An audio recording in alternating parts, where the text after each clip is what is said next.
you afraid of them? He said, no, we knew who they were. You know, we saw them during the day. But this was all of his curriculum. It was his home curriculum and his school curriculum. And he said segregated schools were not bad when we were growing up. He said they weren't bad. And he said because we had teachers, we had parents, we had a community that loved us. And he said what was wrong with America, and is still wrong with America today, is that integration is never well thought out. And you know, when I listen to this, I think about all these key components that you have that are wonderful.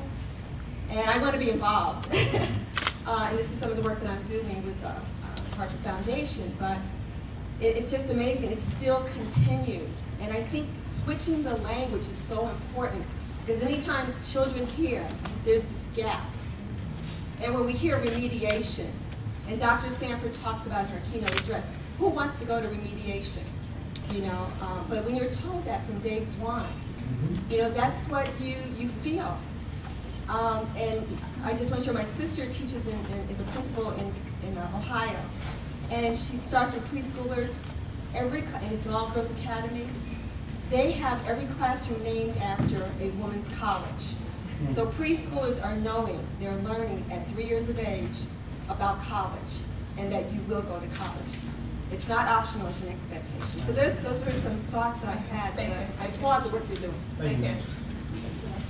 Because we have targeted, or we're considering our pilot, the community that we will pilot. But when we talk about what's different, for us to close the achievement gap, it needs to be intentional and deliberate. We have over 140,000 children in the gap. State of Black Connecticut is doing its part to reduce that gap. We're not saying we are the solution, we are a part of the solution. So we have made a very intentional and deliberate curriculum to reach the children that we need to be very frank, and the parents that don't attend your PTAs. They do not attend your PTOs. They do not go to your parent-teacher conferences. So let us be very clear. There are parents out there that want what's best for their children, but the environment that they're asked to go in does not embrace them for who they are. That is what makes us different. That means for the Department of Children and Family, we will have conversations with them because they are the parent of many children, disproportionately children of color. We have surrogate parents, foster parents, adoptive parents, children in juvenile justice. We will talk to those parents who you need to have conversations because education is a must.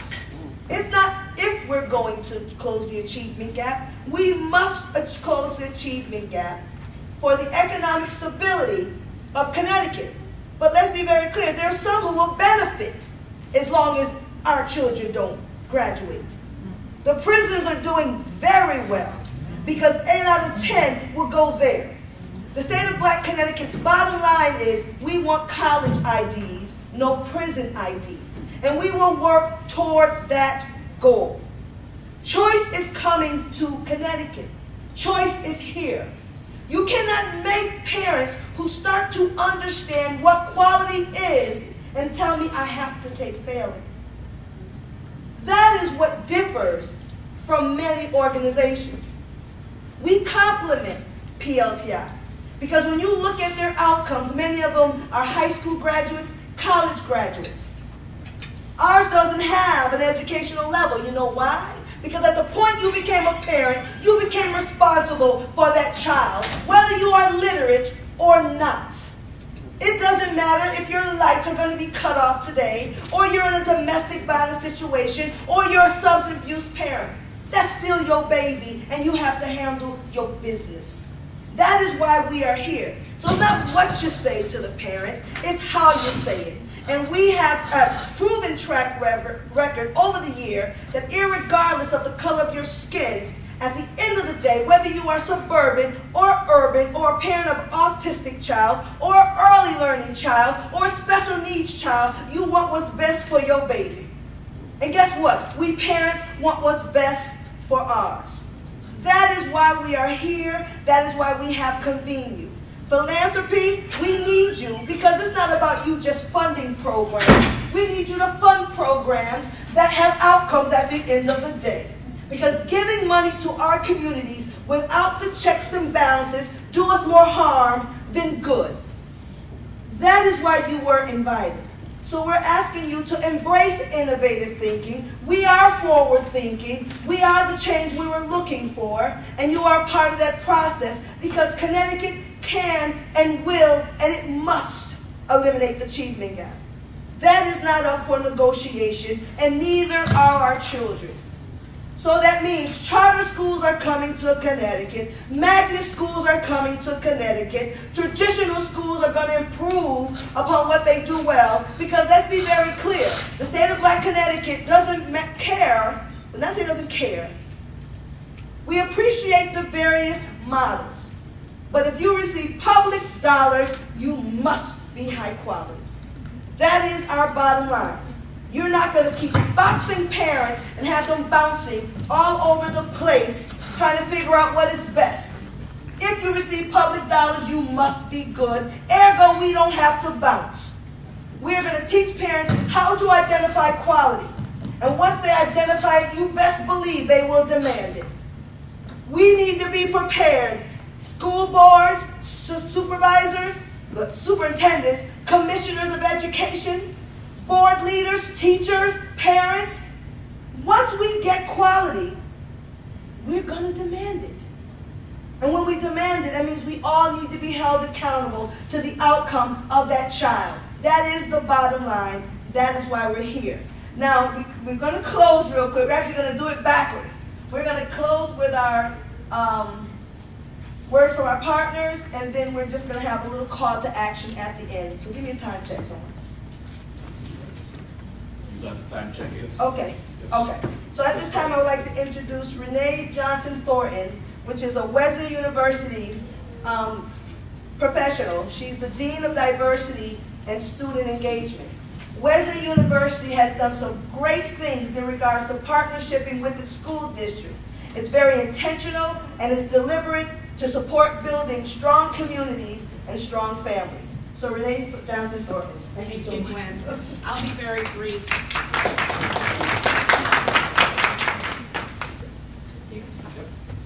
I'll be brief. In addition to being an administrator at Wesleyan, I'm also a member of our local school board in Middletown. I'm a member of the Middletown Public School Board of Education. And I'm also a proud parent of 2 young children. And so I sympathize with the struggle.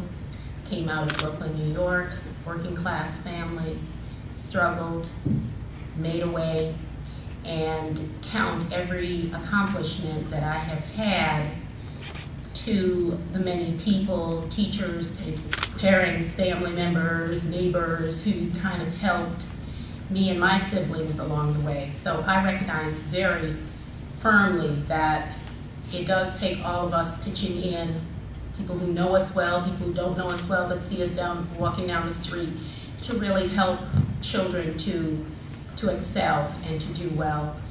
That said, my approach as a professional, as a parent, as a neighbor, is very holistic. Regardless of it's my child or somebody else's child, I'm going to try to do whatever I can to promote services, to give an encouraging word here or there. That's the approach that I take with my work. As an administrator, I work with a lot of working class, first generation students, many of whom are from historically underrepresented backgrounds in higher ed. Some of whom struggle with learning and learning disabilities and other disabilities. And I do take a holistic approach to caring for them. That said, as the good professor said, back in the day when education, that first generation, former children of former slaves were being educated, they did take a holistic approach. They did provide housing if that's what was needed. They did provide food if that was what was needed. It was not only considering what was happening from the neck up, it was truly taking care of whatever it took in order to support a child as a child was trying to learn a lesson. And that's the approach that Wesleyan has tried to take. I won't stand here and make it seem as though it's comprehensive. Oh, only 2 minutes, so let me speak quickly. I was asked to talk a little bit about the many partnerships that Wesleyan has with the local schools and community. As many of you may know, we are partners with the Green Street Arts Center, and we have a number of initiatives, mainly student tutoring initiatives that are active in the local school district. We also have a lot of faculty members and staff members who volunteer their time and resources to help the children in our community. We host an Upward Bound program, which helps students from the time they were high school students to better educate them about the college process and about preparing them for college.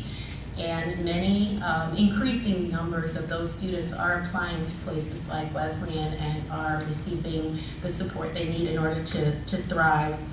We have the collaborative. We host a collaborative program which includes the Prospect for Math and Science. Those students are on campus right now doing an intensive summer program. Those are mainly middle school students. And again, it's housed right here on Wesleyan's campus. We're also involved in some very interesting programs with specifically the elementary school that is closest to the campus, which is the McDonough School, and many of you have heard about those tutoring programs. It has been said, not by me, but others, that a number of people credit the tremendous improvements in the scores and in the overall performance of the students at McDonough School to some of the partnerships that exist between the university and McDonough. The children receive tutoring, the students are brought on campus, invited to campus for exposure to the arts. Our Center for the Fine Arts provides on occasion some free tickets. The students are always on campus. Local to the campus is also a low-income development called the Travis Square project, and many of our students are involved in an after-school program, and it's very beneficial. The university has embraced the idea that it is equally beneficial for our students to be involved in these kinds of efforts. First of all, many of the students who are attracted to this kind of service come from these kinds of backgrounds. And so their involvement comes from a very deep place. They want to stay connected with people who they recognize could have been them. You know, there but for the grace of God go I. And they feel as though they receive a tremendous amount of personal satisfaction and groundedness from being connected with the children in our community. Many of our students are also very interested in going on into education or other nonprofit occupations. So this also provides an opportunity for them to build skills and to test out and decide whether or not this is a field that they might want to really become involved in. So the partnerships that exist at Wesleyan are numerous. They are about the students, they're about the faculty and staff and the community members. And although we recognize that there are still needs that are unmet, we're primed and ready. We have a new division in at our university that is particularly focused on partnerships. It's called the Diversity and Strategic Partnerships Office. I report to the Vice President, Sonia Mignon, who oversees that whole division. So the idea of partnerships is very key to us, and I'm looking at what we are doing so that perhaps we can borrow some of your ideas and maybe share some of the things that we think we're doing well. Thank you. We'll hear from Elaine Zimmerman from the State of Connecticut Commission on Children. And she has been a champion, we can say. Many of the supports and the stability that has occurred this legislative session was behind the great work of the Commission on Children. So she is a dear friend and a partner of the State of Black Connecticut Lions in Mind. Welcome, Cookies.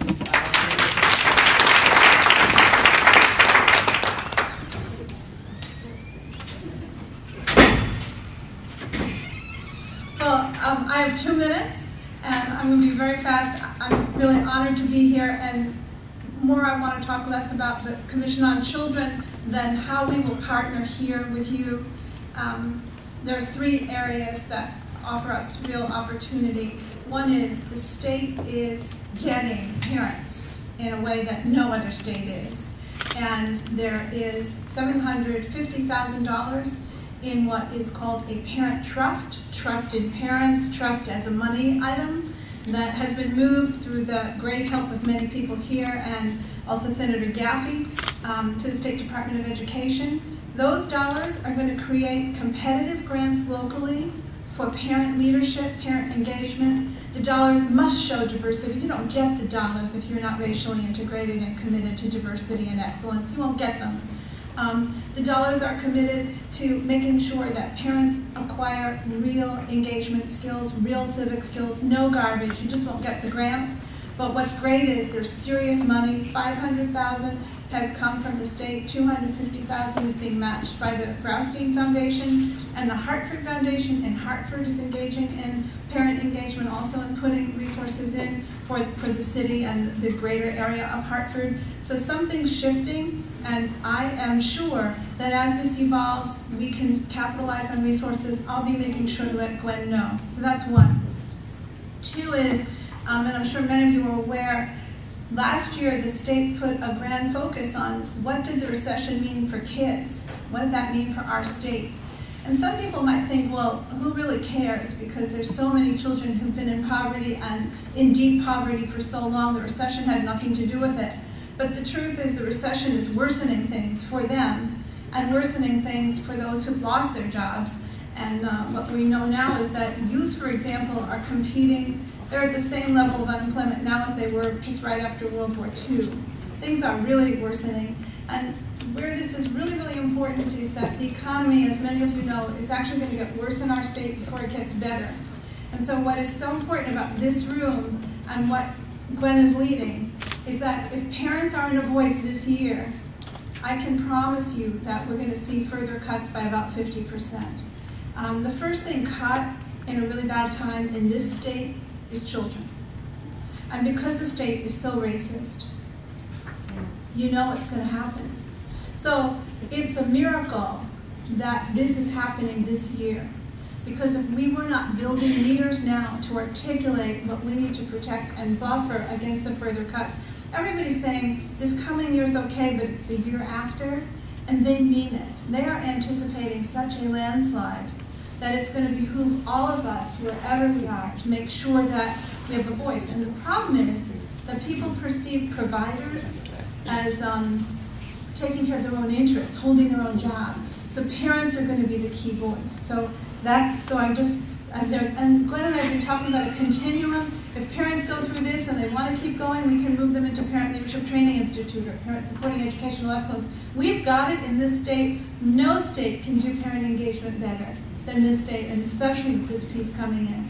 And then the last is reading. Our state lost all its reading money. We have the worst achievement gap in reading in the country.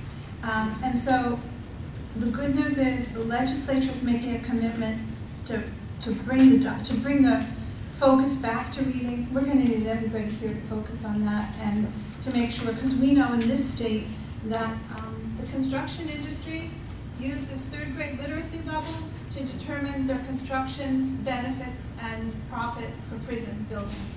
That's how clear it is. So are we going to help them build, or are we going to help our kids? Thank you.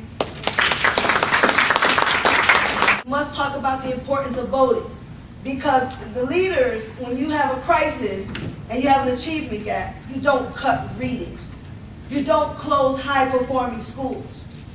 So at this time, I would like to hear from, briefly from Literacy How, which is a great partner of State of Black Connecticut Alliance, and we look forward to some great work. We have Kimberly Herrari. And at this time, also look on your table, there are evaluation forms. Just like we want 100% parental engagement, I would like 100% evaluation. Okay, thank you, Gwen. I'm pleased to be here today to represent our fearless leader, Margie Gillis, in Literacy How, and are excited to be working with Gwen and her partners. So I'm lucky to be able to read today a message from Margie Gillis. Each of us here today knows that a child's ticket out of poverty is success in school. And school success necessitates knowing how to read and write. That means that every child must have access to a quality education. This is most imperative for children of color who have a steeper mountain to climb in order to close the ever-present achievement gap. Since this gap that continues to persist, the challenge is great. Each of you here today can make this a reality by learning as much as you can about how schools work and to hold schools accountable to provide that quality education each child must have. Literacy How is committed to empower individuals with the essential knowledge about how to support children in developing language and literacy skills. Our team of mentors provides parents, teachers, and school administrators with information that will ensure understanding of the complex nature of reading. We know from research that many children, particularly children of color, will struggle learning to read and write proficiently. We believe that parents who are armed with knowledge, strategies to use at home, and information to use when talking to teachers at school will have a better chance of making sure their children are successful academically. We also recognize the power of building partnerships within communities and have developed the skills needed to coach adults so they can communicate their needs effectively while working collaboratively. For the past 11 years, we have worked in schools across the state and have built relationships with individuals from the top down, from superintendents to parents. We understand the importance of engaging parents in their children's education. Parents who know what their children must know and be able to do in each grade will better equipped to advocate for them, knowing what questions to ask at parent-teacher conferences, how to read report cards, and interpret testing information that schools send about their children. We are committed to supporting the 3K curriculum, a most exciting community empowerment collaborative, and look forward to lending our expertise in literacy to ensure that parents know their children, their schools, and their communities. Thank you.